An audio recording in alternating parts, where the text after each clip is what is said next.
Pues nada, chica, mira, aquí bien facherito para ir a buscar y ver materiales para la reforma.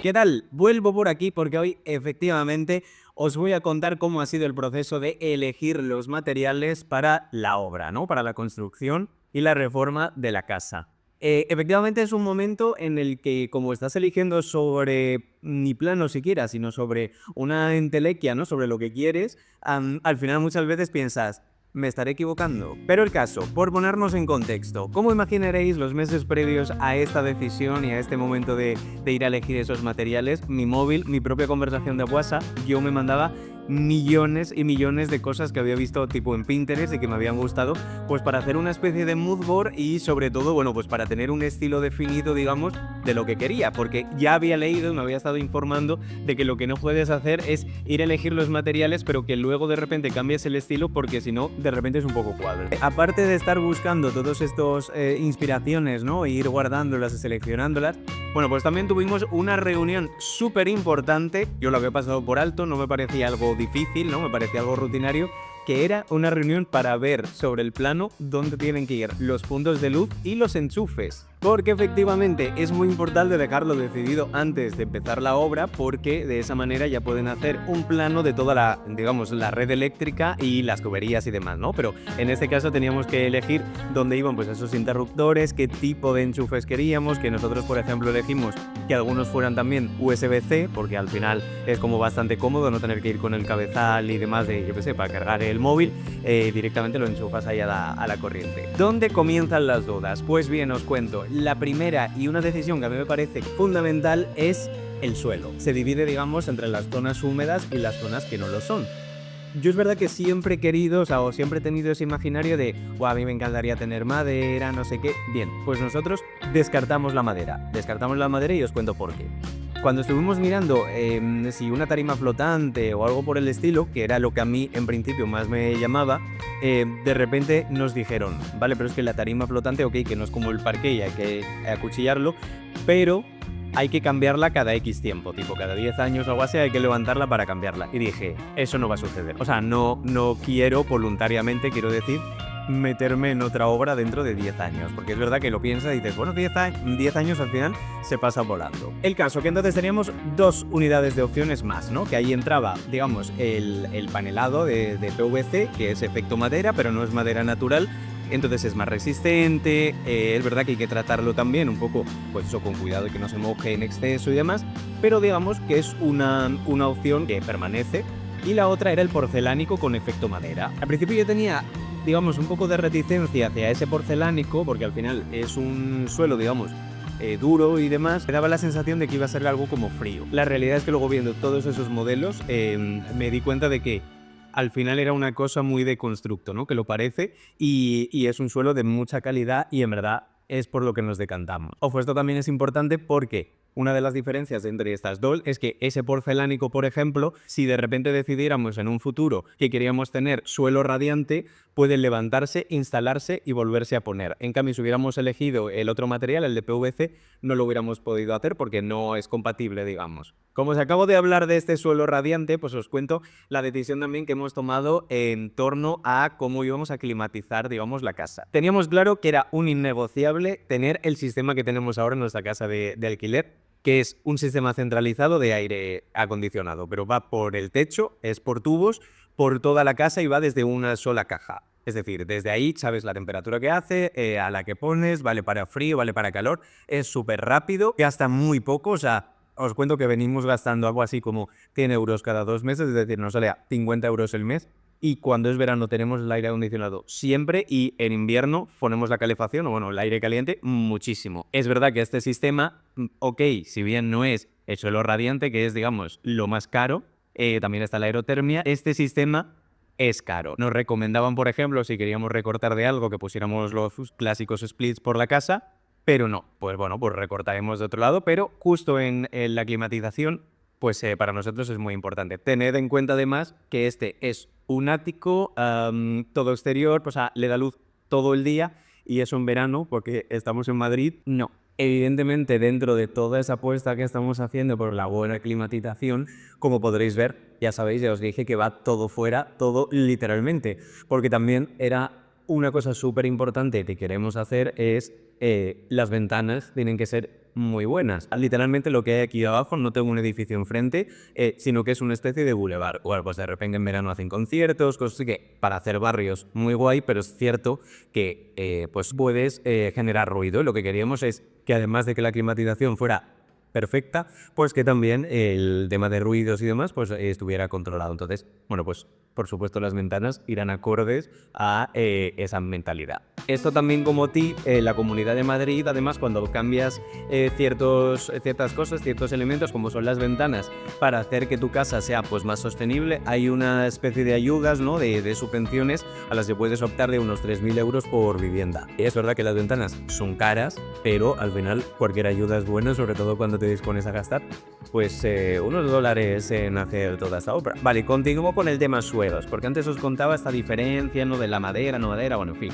Pero para las zonas húmedas, ahí también tuvimos una especie de ¿qué es lo que hacemos? Una duda, porque con este suelo porcelánico, el que finalmente elegimos, pues podríamos haber puesto todo, porque eso sí que puede estar en el baño, por ejemplo, o en la cocina. Pero al final decimos, no, vamos a meterle un poquito de color, porque es verdad que estamos como fuera de microcementos, o sea, es cierto que no, a mí personalmente no me atraen nada, sí que es cierto que en algunos puntos puede ser guay, pero lo que queríamos huir es de este estilo pues un poco veis, ¿no? Del clásico influencer, que a mí me parece un poco un consultado del dentista. Y básicamente lo que elegimos fueron unos azulejos para mezclar, para hacer una especie de mosaico o para hacer un poco de, bueno, yo que sé, ir mezclando colores para darle un poquito también de tono a la casa y que no quedara pues todo en madera, por ejemplo. Como podéis ver, hay un montón de colores y mira que solo vimos, digamos, la paleta que le habíamos hablado a María y a Lourdes, porque estábamos en esa paleta de tonos, yo que sé, pastel o empolvados, ¿no?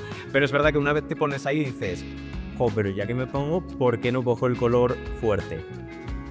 Pues sí, esa es una duda, pero ahí es donde vería el pensamiento de ¿y si me equivoco? Claro, al final cuando tienes esos colores son muy chulos, son muy guays de ver, pero al final conviniendo con ellos pues puede que llegue a cansar, puede que no, pero bueno, pues al final elegimos los que eran un poco polvo pero claro. Esto al final lo que vamos a utilizarlos es para hacer todo el pasillo, ¿no? Hasta que llegas al salón, digamos, a la zona de hacer vida. Y yo creo que le puede dar, cuando me presentaron esta idea me pareció muy chulo porque creo que además el pasillo queda como mucho más largo, más acogedor también y separa muy bien las zonas, ¿no? Lo que es la zona para entrar a las habitaciones y lo que es la zona para hacer vida, ¿no? Para vivir. Y luego llegamos a una de estas zonas que es verdad que el otro día os comentaba, bueno, al final el baño tampoco es que sea como mi cosa favorita, pero que es un poco pero es verdad que ahí sí que tienes como mucha mano con los materiales y con las disposiciones. Al final lo que vamos a hacer es, vamos a compartir inventar el baño porque es verdad que tenemos mucho espacio. Estoy deseando enseñaros el antes, ¿vale? El antes de tirar, pero quiero empezar a tener un poco de comparativa para que veáis el piso compartimentado, el piso vacío y luego ya íbamos generando ese contenido. Estuvimos viendo, por ejemplo, los lavabos, como lo queríamos. Finalmente vamos a optar por un mueble doble, o sea, es decir, que haya dos lavabos dentro del propio mueble con un espejo grande y hemos elegido, a mí se me ocurrió y a Lourdes de María le pareció muy guay, hacer como una especie de punta loca lo llamaron, con los azulejos hacia arriba y que luego combinen pintura. Una cosa importante que caí y también tenía muy clara desde el principio que fue, es verdad que cuando nos afeitamos, o sea, el pelo de la barba al final es como muy cortito, se mete por todos los sitios y da igual cuántas veces, o sea, tú lo limpias y ves que es correcto y dices, vale, fenomenal. Pues luego al rato pasas por ahí y ante cualquier movimiento sigue habiendo pelo. Entonces es una cosa que a mí me ponía muy nervioso. Entonces dije, eso lo tenía muy claro, que las dos lavabos estuvieran de la encimera para abajo, es decir, que no sobresaliera, porque de esa manera es mucho más fácil limpiarlo y pues uno vive más feliz, porque eso es una cosa que hay que hacer, pues si no todos los días, casi. Bueno, y esto en cuanto a las zonas que más chicha tienen, estoy dejando la cocina porque la cocina es un poco particular en nuestro caso, porque no vamos a hacerla con esta empresa, sino que vamos a hacerla aparte, entonces estamos teniendo además sobre el plano unos pocos problemas.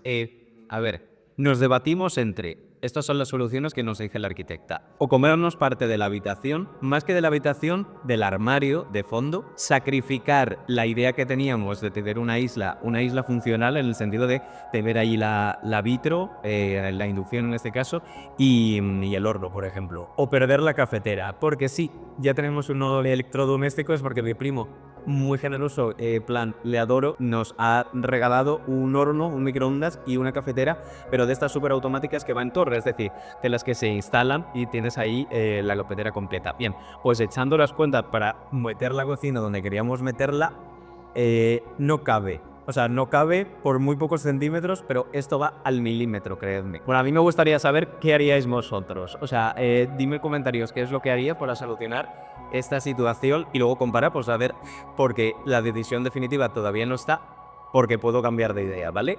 Pero queréis vosotros a ver si así entre todos llegamos a la conclusión o pensáis igual que yo. Bueno, este es un tema que es súper importante también si os estáis planteando meteros en esta aventura, no solo de adquirir una vivienda, sino además de reformar esa vivienda.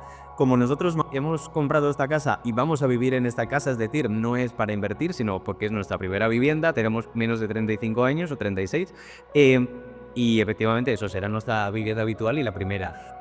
Hay reducciones, o sea, más que reducciones, digamos que son bonificaciones. Porque, ¿qué ocurre? Que en una compraventa, si no cumples estos requisitos, el IVA es del 21%. En nuestro caso, si cumplir estos requisitos, el IVA es del 10%. Imaginad todo el ahorro que es simplemente en IVA en la reforma de la casa, porque ahí piensan los materiales, la mano de obra y demás, es como, al final es mucho dinero porque el montante es grande. Cuando acabemos, y esto no os lo digo no por nada, sino porque todavía no está aterrado de todo, es decir, hasta que esto es como los programas de la tele, hasta que lo empiecen a picar y veamos, no hay un presupuesto definitivo, tenemos una horquilla. Cuando lo tenga yo os lo comparto y os lo cuento. En definitiva, bien meterse en una obra da mucho que de lo de cabeza, sobre todo es una experiencia muy guay. Es cierto que había leído que es complicada en el sentido de tener que elegir muchísimas cosas, y doy fe de que es así, porque cuando estás en el momento y ves ese mogollón de libros, como os he enseñado antes, esa cantidad de colores, aunque tengas esos mood, esas inspiraciones que he estado guardando y trabajando durante meses, al final se desmorona todo un poco porque cuando lo materializas y lo tocas incluso, ahí es cuando te empiezas a dar cuenta de easy, easy, easy. Pero bueno, yo creo que estaré en el camino de tomar decisiones correctas. Al final, bueno, esto pues depende mucho de la persona, es muy particular. Pero no obstante, os seguiré contando qué opino de esto y, por supuesto, si me equivoco, os lo voy a contar también. Que nos pueda servir a todos el aprendizaje. Así que os espero la próxima semana por aquí, el próximo jueves. Si no me sigues, sígueme ya, porque así no te pierdes nada. Y cualquier duda que tengas, pregúntamela, porque yo tengo pocos pelos de la lengua y te contesto lo que quieras.